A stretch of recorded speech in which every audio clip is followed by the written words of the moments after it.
On the screen, you can see a C program where we are declaring a character variable and taking value for this variable from user and then printing the variable along with its ASCII value. In this C program, in the first statement, we are including the standard input output header file, and in the next line, we are starting with the main function. And to start with the main function, we are starting with the opening curly brackets, ending with the closing curly bracket. Now, within this main function, the first statement is declaration of variable C, which is of type character. So for that, we have used here char data type. So char type of C variable we have taken. So C here is the variable name.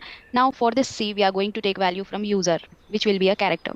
So for that, in the next statement, we are giving to user a message, enter a character. So when we give enter a character, the user is going to enter a character value, which will be a single letter, alphanumeric single letter, so which will be scanned using the scanf. So for character, the percentile C we are taking as format specifier.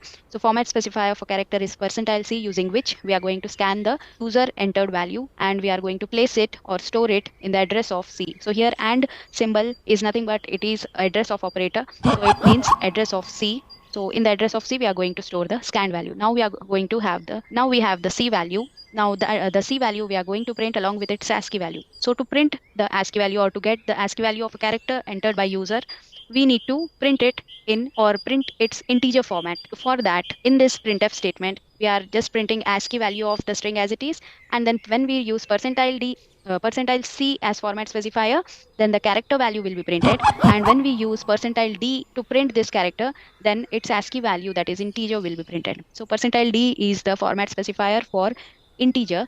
So the character, when it is printed in the form of integer, it gives you the character's ASCII value.